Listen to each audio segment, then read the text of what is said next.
En la mañana del 11 de enero del año 49 antes de Cristo, Julio César se encontraba con su ejército a orillas del río Rubicón. Es el río que señalaba el límite entre la Galia Cisalpina e Italia.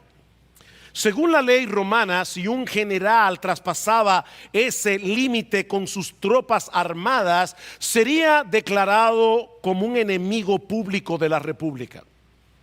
Así que César estaba consciente de que si cruzaba el Rubicón con sus legiones, eso sería interpretado como una declaración de guerra. Cuenta la historia que después de un momento de mucha duda, César dijo a sus soldados la famosa frase latina alea iacta est, que significa la suerte está echada.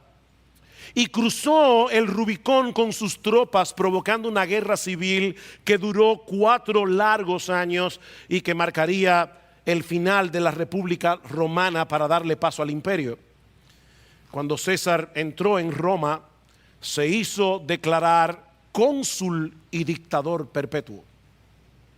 Andando el tiempo, esa frase cruzar el Rubicón vino a significar el hecho de tomar una decisión irrevocable de serias consecuencias.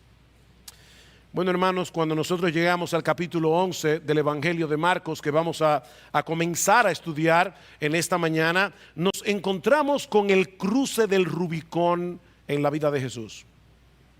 Por más de 3 años el Señor había estado enseñando la palabra, había estado haciendo milagros en Israel, pero ahora se encontraba en el principio del fin de su ministerio terrenal. Su entrada en la ciudad de Jerusalén, ese famoso Domingo de Ramos, habría de provocar una reacción en cadena que culminaría con su muerte en la cruz del Calvario durante la fiesta de la Pascua que se celebraba en Israel en esos días. Así que, a diferencia de Julio César, el Señor no entró en Jerusalén como un dictador dispuesto a aplastar toda resistencia, sino como un rey que asume la posición de un siervo para dar su vida en rescate por muchos. No llegó a Jerusalén montado en un caballo, ni rodeado de ejércitos armados, sino montado en un pollino de asna, rodeado de sus discípulos y de una gran multitud que le aclamaba sin tener un claro entendimiento de la naturaleza de su reino. César entró en Roma para gobernar el imperio con mano de hierro. Cristo entró en Jerusalén para ser entregado a un procurador romano por los líderes religiosos de su nación y ser condenado a muerte durante esa fiesta donde los judíos sacrificaban miles de corderos cada año conforme a la ley mosaica, corderos que nunca podían quitar los pecados de nadie. Todos esos sacrificios señalaban a ese gran sacrificio que habría de ocurrir en el próximo viernes de esa semana, cuando el Señor Jesucristo fuera llevado a la cruz como el verdadero Cordero Pascual que quita el pecado del mundo. La muerte de Cristo en la cruz es el tema central de toda la Escritura. La muerte de Cristo en la cruz es el punto focal de toda la historia humana. Es la línea divisoria que separa a los que se salvan de los que se pierden. Es la línea divisoria entre el cielo y el infierno. Es por eso que los evangelistas le dedican tanto espacio a los eventos que ocurrieron en esa última semana. Mateo le dedica 1/4 de su evangelio, los capítulos 21 al 28, a esa pequeña porción del ministerio terrenal de Jesús. Marcos le dedica 1/3, Lucas le dedica 1/5 y Juan la mitad completa de su evangelio, solamente para hablar de esos últimos 7 días. Si sumamos el contenido de los 4 evangelios, veremos que hacen un total de 89 capítulos.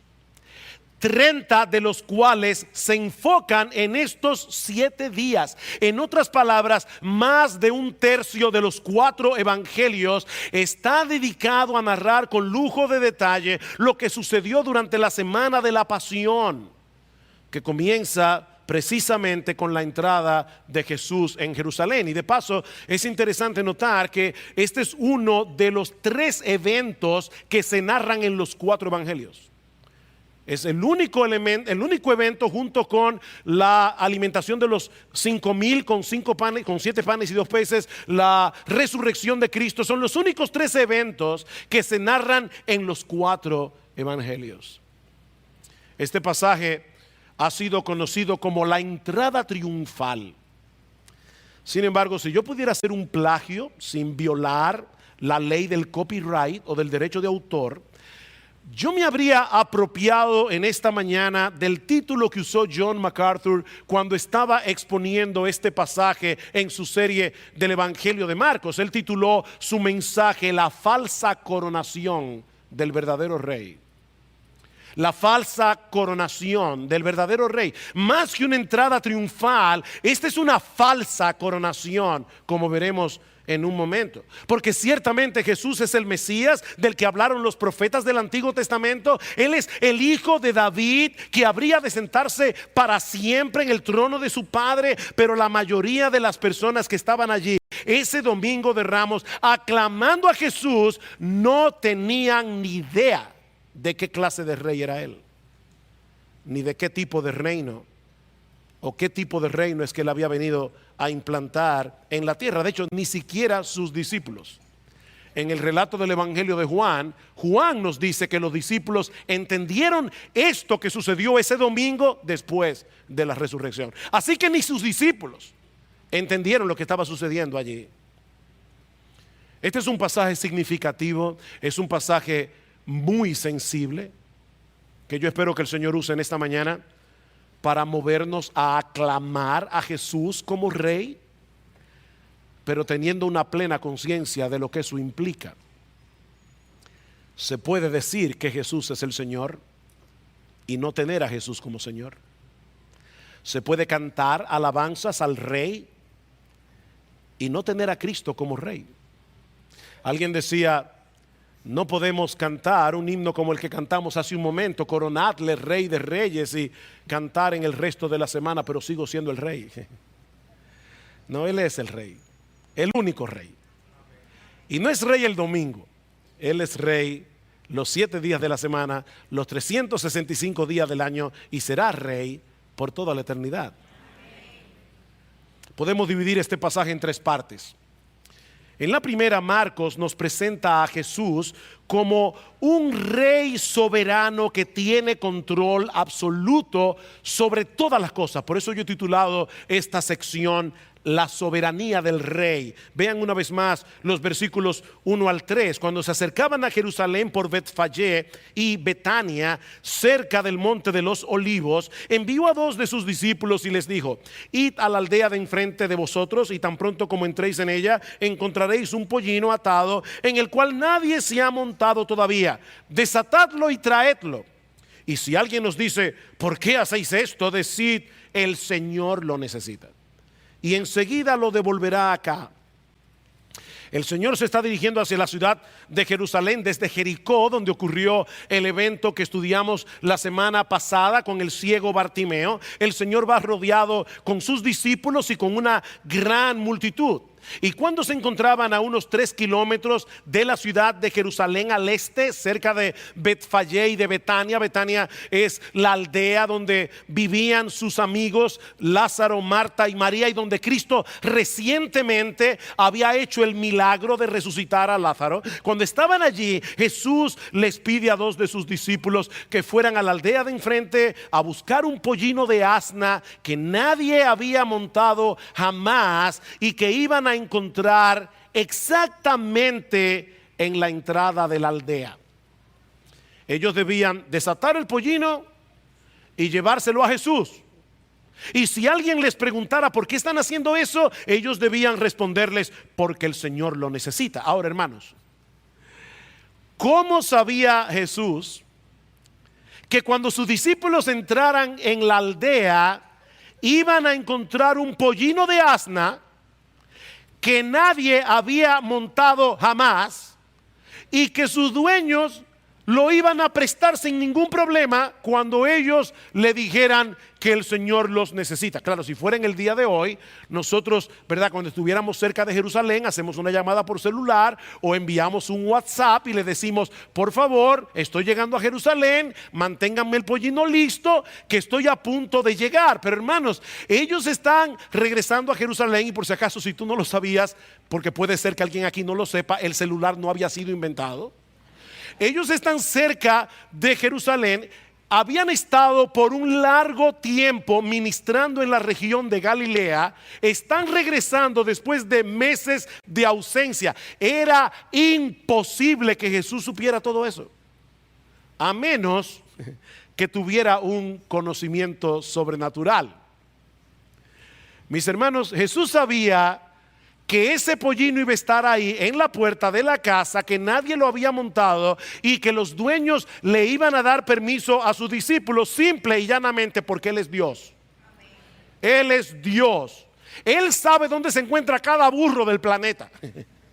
Él sabe dónde se encuentra cada pollino de asna. Él lo sabe todo. Él lo controla todo. No hay absolutamente nada que esté fuera de su conocimiento. No hay absolutamente nada que esté fuera de su control. Ese es nuestro Rey, el Señor Jesucristo. Ahora, hermanos, imagínense el impacto de sus discípulos cuando ellos llegaran a la aldea, se encontraran con el pollino, exactamente como el Señor les había dicho, que nadie había montado, atado fuera de la casa. ¿Saben qué es lo que está haciendo el Señor aquí? Él quería que sus discípulos supieran que Él estaba en control por todo lo que iba a suceder esa semana. Él quería que ellos supieran que su muerte en la cruz no iba a ser un accidente. Es por eso que el Señor había instruido a los discípulos, había insistido de hecho a los discípulos en los días previos a la llegada a Jerusalén, de todo lo que iba a suceder cuando ellos llegaran allí. ¿Recuerdan cómo Él les decía: el Hijo del Hombre será entregado en manos de los líderes religiosos, en manos de los gentiles, y sería burlado, golpeado, escupido y clavado en una cruz? Él quería hacerles ver a sus discípulos que Dios lo había planeado todo, hasta en el más mínimo detalle. Y es obvio, mis hermanos, que los discípulos entendieron el punto, porque más adelante vemos en el libro de los Hechos que Pedro y Juan tuvieron que comparecer ante el concilio, donde fueron amenazados para que no siguieran predicando el evangelio. Y dice en Hechos capítulo 4 versículo 24 que cuando Pedro y Juan le dan el reporte a la iglesia, dice que los creyentes alzaron unánimes la voz a Dios y dijeron: soberano Señor, tú eres el Dios que hiciste el cielo y la tierra, el mar y todo lo que en ellos hay, que por boca de David tu siervo dijiste: ¿por qué se amotinan las gentes y los pueblos piensan cosas vanas? Se reunieron los reyes de la tierra y los príncipes se juntaron en uno contra el Señor y contra su Cristo, porque verdaderamente se unieron en esta ciudad contra tu santo Hijo Jesús. Todo lo que pasó en esa semana, a quien ungiste, Herodes y Poncio Pilato, con los gentiles y el pueblo de Israel, para hacer cuanto tu mano y tu consejo habían antes determinado que sucediera. Ellos entendieron el punto. El destino de Jesús no estaba en manos de los líderes religiosos de Israel, no estaba en manos del gobierno de Roma, si ellos fueron responsables de su pecado. Pero al mismo tiempo y sin saberlo, ellos estaban haciendo la voluntad de Dios. Ellos estaban cumpliendo el plan soberano de Dios para la salvación de los pecadores. Mis hermanos, Cristo no fue forzado a morir en la cruz. Lo hizo voluntariamente y lo hizo por amor a ti y por amor a mí. Recuerdan en Juan capítulo 10 cómo el Señor les dice a los judíos: por eso me ama el Padre, porque yo pongo mi vida para volverla a tomar. yo pongo mi vida para volverla a tomar. Nadie me la quita, sino que yo de mí mismo la pongo. Tengo poder para ponerla. Tengo poder para volverla a tomar. Este mandamiento recibí de mi Padre. El Rey soberano fue llevado a la cruz porque Él quiso ser llevado a la cruz. Fue llevado a la cruz para dar su vida por nosotros. Ahora, puede ser que alguien aquí se esté todavía preguntando, ¿y por qué tenía que entrar Jesús en Jerusalén montado en un pollino? ¿Por qué no entró en la ciudad caminando? Como de hecho seguro lo había hecho varias veces durante su ministerio terrenal. ¿O por qué no entró en Jerusalén montado en un corcel, en un caballo imponente como era típico de los reyes en aquellos días? Hermanos, ¿por qué Jesús tenía que entrar en un pollino? En el versículo 3 yo creo que encontramos una pista. Vean una vez más el versículo 3. Y si alguien nos dice, ¿por qué hacéis esto? Decid, el Señor lo necesita. El Señor lo necesita. Y de paso, una vez más, Jesús está evidenciando aquí su omnisciencia. Él lo sabe todo, no solo dónde está cada asna, como decíamos hace un momento, dónde está cada burro, cada pollino. Él sabe quiénes son los dueños de cada burro, de cada asna, de cada pollino. Y Él sabe cuál es la condición del corazón de cada dueño de esos burros. En otras palabras, Jesús sabía que los dueños del burro, porque había una burra y el asna, o mejor dicho, perdón, un asna y su pollino. El Señor sabía que el dueño del asna y el dueño del pollino conocían a Jesús y confiaban en Él. Y cuando oyeran que el Señor lo necesita, le iban a dar el asna y el pollino, porque el Señor lo necesita. No Jesús. ¿Vieron? ¿Por qué desatáis el pollino? Porque el Señor, no Jesús, el Señor lo necesita. Eso va a ser suficiente. Y otra cosa también de paso, la verdad es que esta fue una encomienda un tanto incómoda para los discípulos. Ustedes se imaginan llegar a una aldea donde tú no conoces a nadie, encontrarte con un burro o con un pollino y sin ton ni son desatar el pollino y llevártelo. Tú que eres cristiano, parece que te lo estás robando. Era una encomienda un tanto incómoda. Vayan a la aldea, encontrarán un pollino, desátenlo y tráiganmelo. ¿Y para qué? No, ellos no preguntaron absolutamente nada. Y el Señor no le dio ninguna explicación. Ninguna explicación adicional. ¿Saben por qué? Porque Él es el Señor. Y ellos simplemente debían obedecer. Mis hermanos, el Señor es el Señor. Eso es profundo. Es que nosotros a veces usamos palabras tantas veces que perdemos el significado. El Señor Jesucristo. El Señor Jesucristo. ¿De verdad tú crees que Jesucristo es el Señor? Él es el Señor. Y cuando Él nos da una orden, por extraño que parezca, nosotros obedecemos, aunque no tengamos la menor idea de lo que Él está haciendo y por qué. Simplemente tenemos que obedecer porque Él es el Señor. Los dueños van a reaccionar cuando desaten el pollino, pero díganles que el Señor lo necesita. ¿Lo necesita para qué? Díganles que el Señor lo necesita. ¿Lo necesita para qué? Bueno, el problema es que Marcos no responde esa pregunta.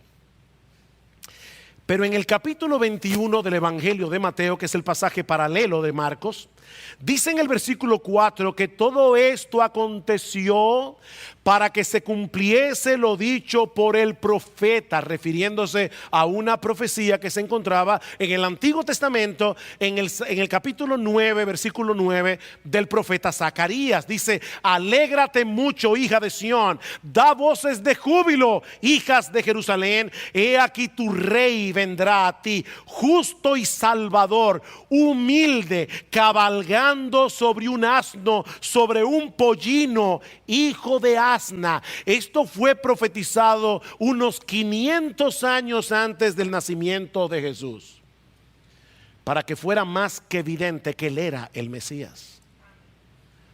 El Señor se había encargado de hacerle saber a su pueblo que su Salvador no llegaría a Jerusalén montado en un corcel, no llegaría montado en un caballo imponente para aplastar al imperio romano. No, él iba a llegar en un pollino de asna, asumiendo la postura humilde de un siervo. Ahora, no te confundas, Cristo vuelve otra vez. Y cuando Él vuelva, Él no va a venir montado en un pollino. Dice en Apocalipsis capítulo 19 que Él vendrá montado en un caballo blanco para aplastar toda rebelión y poner a todos sus enemigos por estrado de sus pies. Pero aquel domingo de Ramos, Él no entró en Jerusalén a subirse en un trono. Él entró a subirse en una cruz. Él entró a subirse en una cruz. Tu rey viene a ti, manso y humilde, cabalgando sobre un pollino, no para aplastar a sus enemigos, sino para redimir a muchos de ellos por medio de su muerte en la cruz. El rey soberano que tiene un control perfecto de todas las cosas. Mis hermanos, Él decidió ponerse a merced de sus criaturas rebeldes para vencer en debilidad. Cristo venció en debilidad. Piensen en eso, hermanos. Él es Rey de reyes y Señor de señores. Él es el amo y dueño absoluto de todo el universo. Pero Él no vino al mundo rodeado de riquezas. Él no vino al mundo para vivir en un palacio con pompas y oro y plata. Varias veces Jesús tuvo que cruzar el mar de Galilea en una barca prestada. Entró en Jerusalén en un pollino prestado. Y después que murió en una cruz que no estaba reservada para él, sino para Barrabás, tuvo que ser enterrado en un sepulcro prestado. El Rey de reyes, el dueño de todo, decidió despojarse de todo para venir a salvarnos. Pero seguía siendo rey. Y seguía siendo soberano. Versículo 4. Ellos fueron y encontraron un pollino atado junto a la puerta, afuera en la calle, y lo desataron. Y algunos de los que estaban allí le dijeron: ¿qué hacéis desatando el pollino? Ellos le respondieron tal como Jesús les había dicho y les dieron permiso. Un detalle interesante: no era común en esos días que un pollino estuviera atado en la puerta de la casa. Usualmente lo ataban en el patio interior, adentro. Pero en algún momento del día, y por una razón que tal vez ni ellos mismos entendieron, a los dueños del pollino se les ocurrió la idea de sacarlo fuera de la casa y de atarlo a la puerta en la calle, para que todo sucediera exactamente como Jesús había dicho. Hermanos, yo quiero que ustedes se imaginen al Señor entrando en Jerusalén. Él está rodeado de discípulos, rodeado de miles de gente, y con su soberanía Él está moviéndolo todo para que ocurra exactamente como Él quiera que ocurra. ¿Ustedes saben la tranquilidad que eso nos da? Porque a veces parece que el mundo se mueve a tontas y a locas. No, nuestro Señor Jesucristo tiene el control. Él es soberano, Él es rey. Todo sucedió exactamente como Él dijo que iba a suceder y como Zacarías había profetizado, incluyendo la algarabía del pueblo de Israel. Regocíjate, alégrate mucho, hija de Sión. Da voces de júbilo, hija de Jerusalén. He aquí tu rey vendrá a ti. Fue así exactamente como recibieron a Jesús en la ciudad de Jerusalén. Y eso nos lleva a la segunda parte de este relato que yo he titulado La aclamación del rey. la aclamación del rey. Versículo 7. Entonces trajeron el pollino a Jesús y echaron encima sus mantos, y Jesús se sentó sobre él, y muchos tendieron sus mantos en el camino, y otros tendieron ramas que habían cortado de los campos. Los que iban delante y los que le seguían gritaban: Hosanna, bendito el que viene en el nombre del Señor, bendito el reino de nuestro padre David que viene, Hosanna en las alturas. Cuando los discípulos le llevaron el pollino a Jesús, colocaron mantos sobre el animal para que él se sentara, y así entró el Señor en la ciudad de Jerusalén, donde fue recibido por una multitud de personas que lo aclamaban frenéticamente. Frenéticamente. Durante la fiesta de la Pascua, la población en Jerusalén usualmente se triplicaba por la enorme cantidad de peregrinos que venían a adorar de todas partes del imperio. De hecho, algunos calculan, y hay formas de calcularlo, porque a veces se sumaban la cantidad de corderos que eran sacrificados, y cada cordero era sacrificado por un número particular de personas. Así que solamente había que saber cuántos corderos fueron sacrificados en esa Pascua para saber cuántas personas habían estado en Jerusalén. Era una especie de censo que hacían a través de los sacrificios, y algunos calculan que en esa fiesta de la Pascua probablemente habían 2 millones de personas en la ciudad de Jerusalén.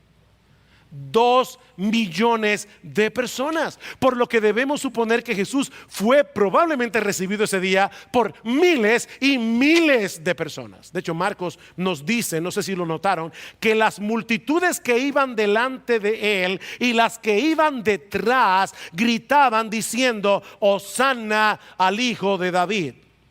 Habían multitudes en plural delante de él, habían multitudes detrás de él que le seguían por el camino. Y por el Evangelio de Juan sabemos que muchos de ellos habían sido testigos presenciales de la resurrección de Lázaro. Vayan conmigo por un momento al capítulo 12 del Evangelio de Juan. Esto es importante para que podamos entender por qué la euforia de esta gente. Juan capítulo 12, vean conmigo el versículo 9, dice: entonces la gran multitud de judíos se enteró de que Jesús estaba allí. Recuerden, Jesús viene desde Jericó, aparentemente se detiene en casa de Marta, María y Lázaro en la ciudad de Betania, a 3 kilómetros de la ciudad de Jerusalén. Desde ahí fue que envió a 2 de sus discípulos a buscar el pollino.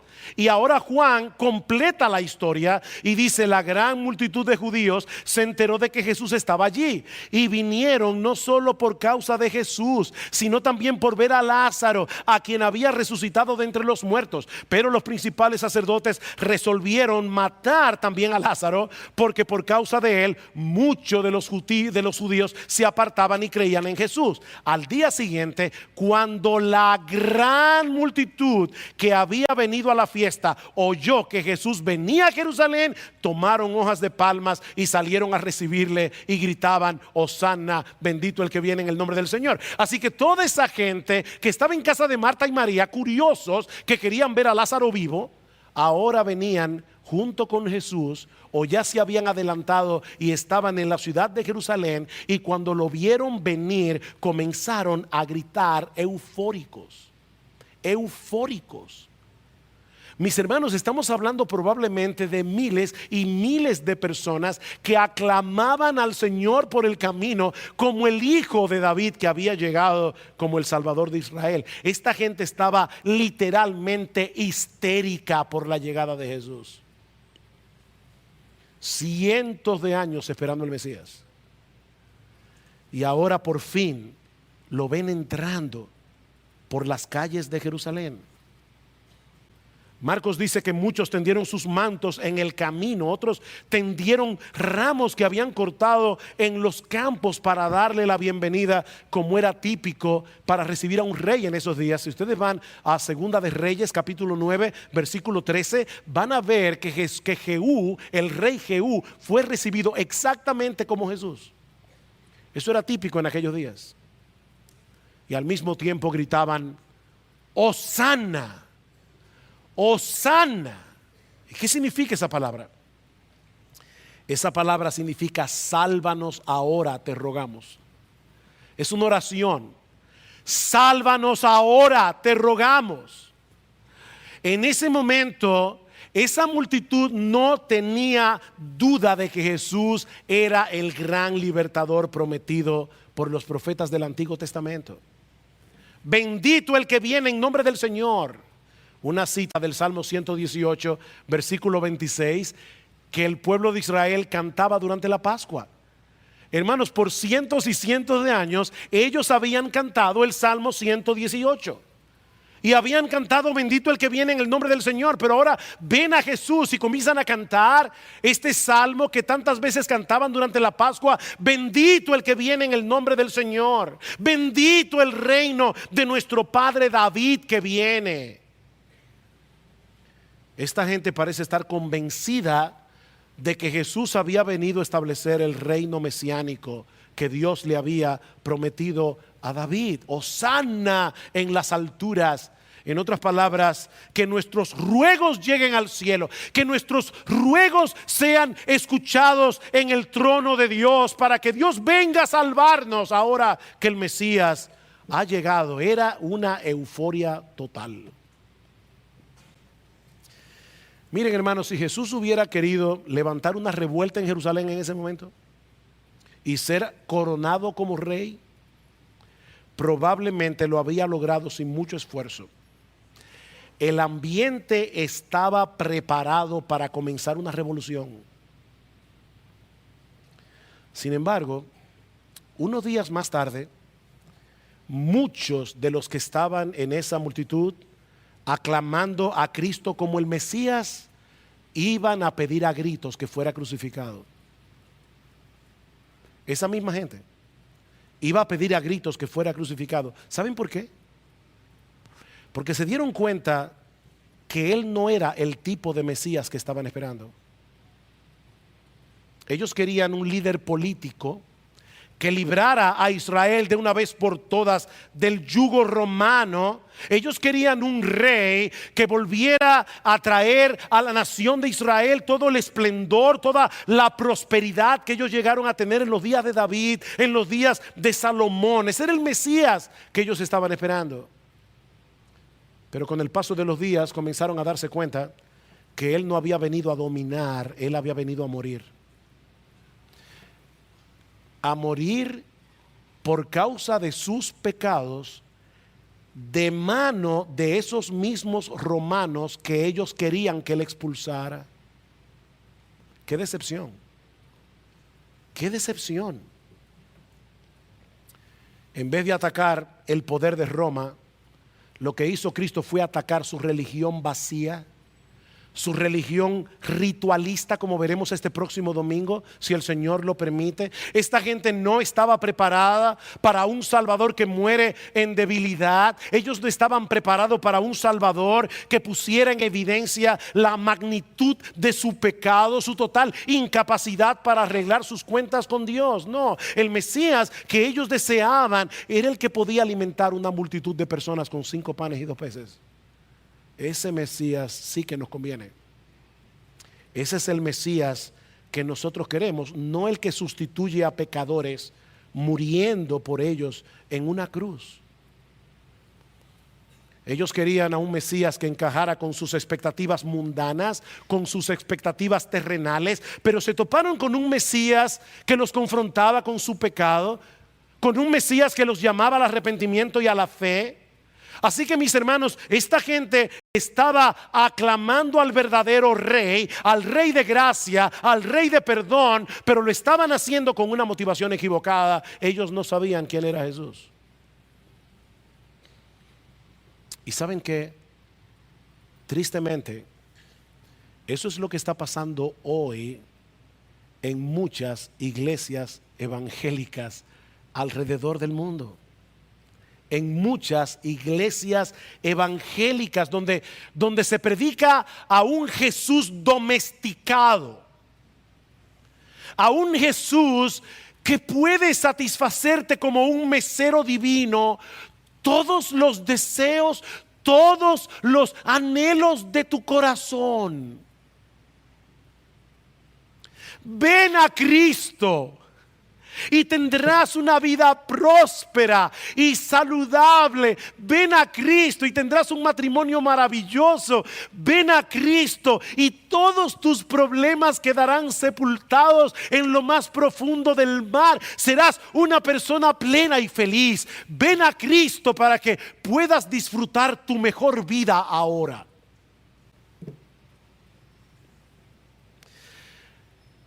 Y muchos visitan esas iglesias cada domingo.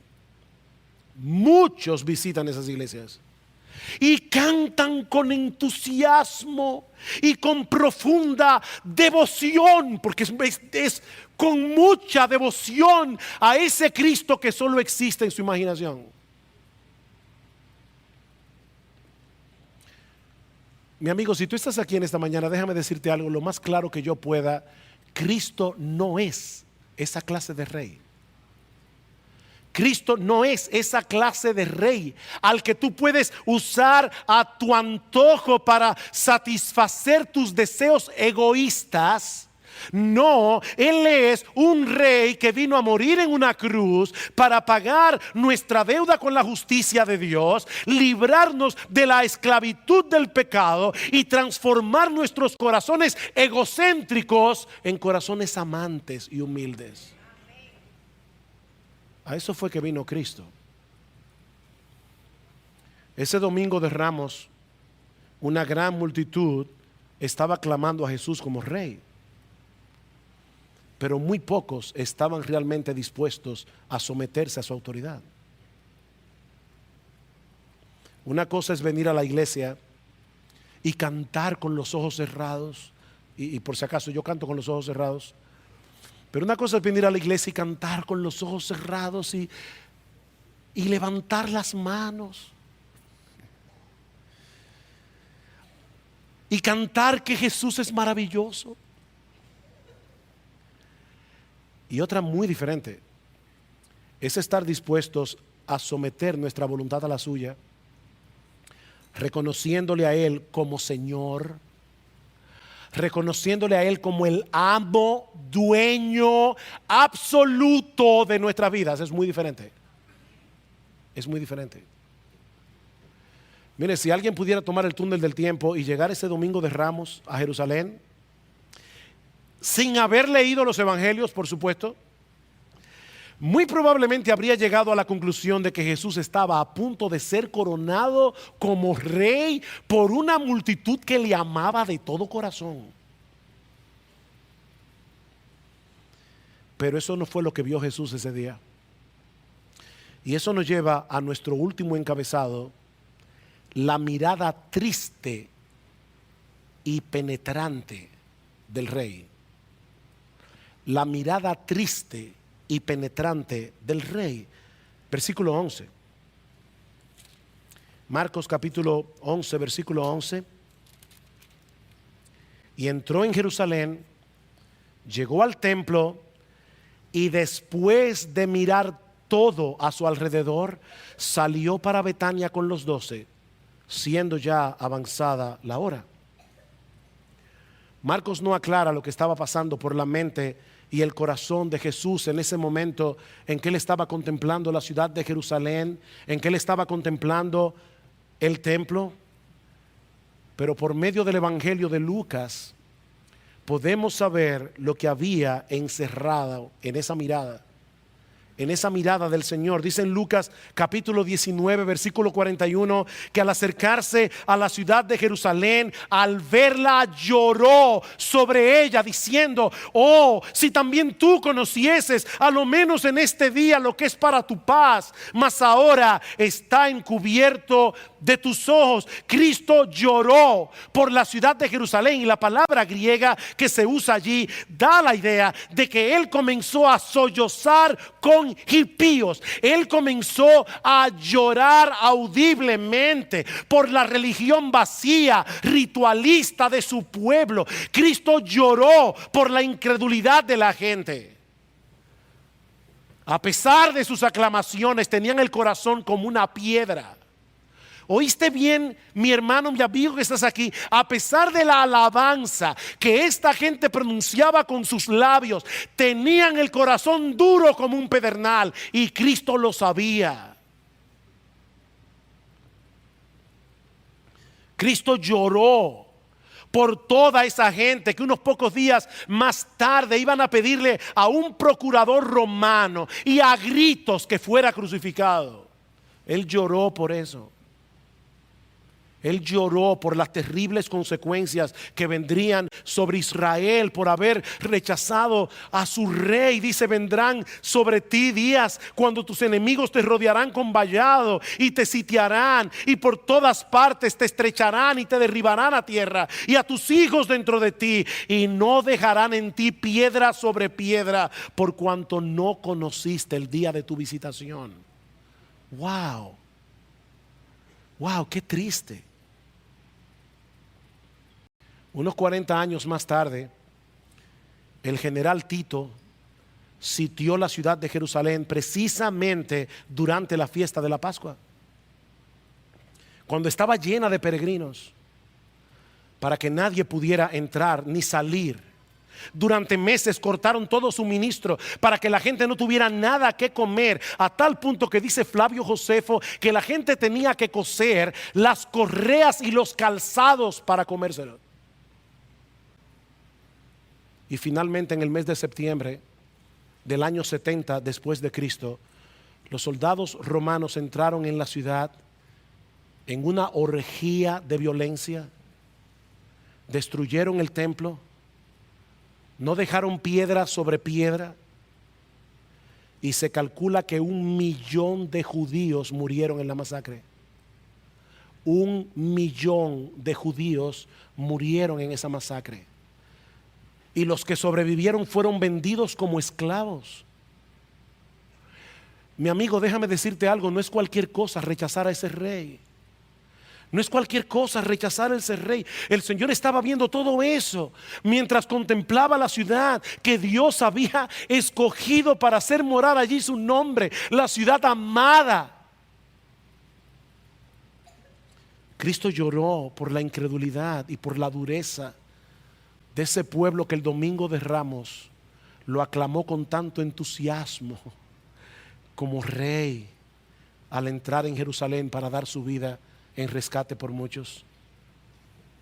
Y cuando yo leí ese texto en estos días, preparándome para predicar, yo me preguntaba: ¿qué sentiría Jesús en muchas iglesias en el día de hoy? ¿Qué sentiría Jesús en medio de las alabanzas y las aclamaciones que se escuchan en muchas iglesias en el día de hoy? Miren, mis hermanos, se puede ser intensamente emocional en la alabanza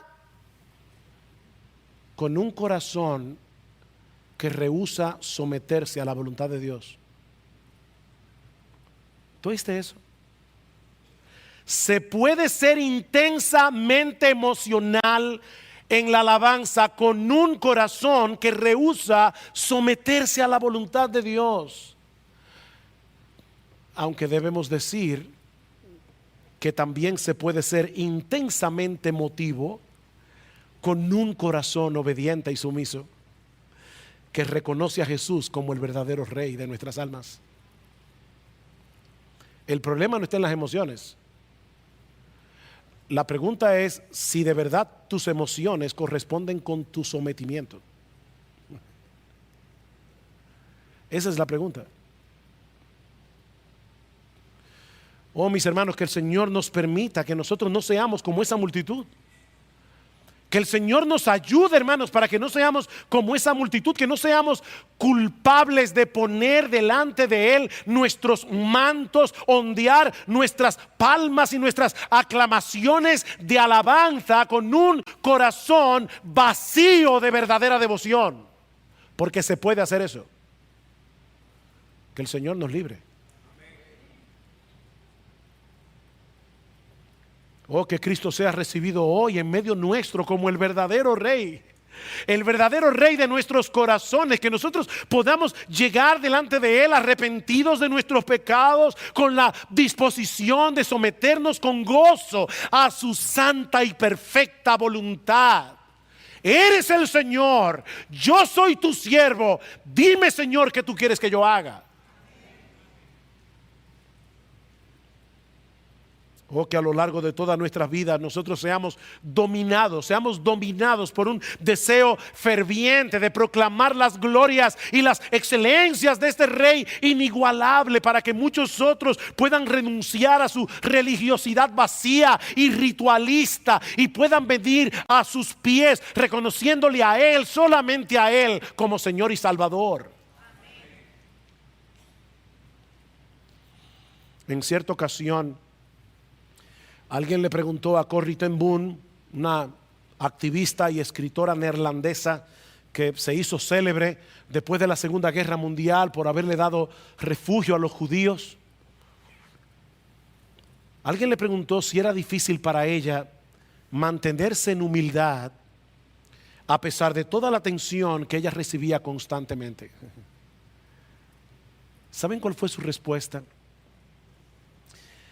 Cuando Jesús cabalgó hacia Jerusalén el domingo de Ramos, sobre la espalda de un pollino, y todo el mundo comenzó a tirar sus mantos y a ondear las ramas de palma en el camino y a cantar las alabanzas, ¿tú crees que por algún momento entró en la cabeza del pollino la idea de que alguna de esas cosas eran por causa de él? O sea, ¿tú te imaginas al pollino? ¡Wow! En el mundo entero no hay un pollino como yo. Corrie ten Boom termina diciendo: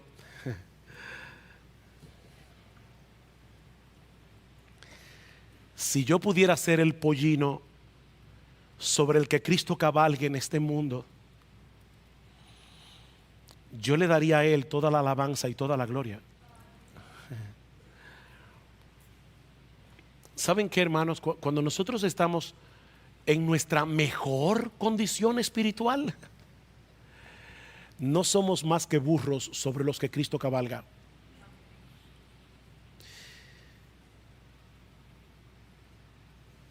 Y la disposición de nuestro corazón, el anhelo de nuestro corazón es: Señor, yo quiero ser un burro fiel. Yo quiero ser un burro fiel. Yo quiero ser un burro que solo desea que tú seas conocido. Yo quiero ser un burro que solo sirva para que tú seas aclamado en el mundo como Rey de Reyes y Señor de Señores. Porque ¿saben qué, mis hermanos? Lo único que nosotros tenemos que realmente vale la pena es que nosotros llevamos sobre nuestros hombros el nombre de Jesús para darlo a conocer a otros. Él es lo más preciado que tú y yo tenemos. Que seamos burros fieles. Que seamos burros fieles. Mis hermanos, si hay algo que aprendemos de este pasaje, es que hay un Rey que es infinitamente mayor que tú, y que hay un reino que es 1000 veces superior a nuestro pequeño reino. Él es el Rey, y debe ser aclamado como Rey, y debe ser obedecido como Rey, y debe ser servido como Rey, y debe ser amado como Rey, y debe ser glorificado como Rey, porque solo Él es el Rey. Y algún día regresará en gloria, y hay de aquellos que no reconozcan a Jesús como Rey de Reyes y Señor de Señores. Mi amigo, si tú estás aquí sin Cristo en esta mañana, yo te ruego, yo te suplico, no te vayas de este lugar como llegaste. Mi amigo, medita en la reacción de Jesús al ver la incredulidad de esta gente, al ver su corazón endurecido, porque la desgracia de rechazar a Cristo sigue siendo tan desgraciada hoy como lo fue en ese tiempo. Es una desgracia rechazar al Rey de gracia. Ven a Cristo, mi amigo, ven a Cristo ahora. Pide Pídele que perdone tus pecados. Pídele que te ayude a someter tu voluntad. Pídele que te ayude a vencer tu propia indisposición a someterte a Él. Pídele que cambie tu corazón de piedra en un corazón de carne. Pídeselo a Él. Él es poderoso. Y Él puede hacer eso por ti hoy.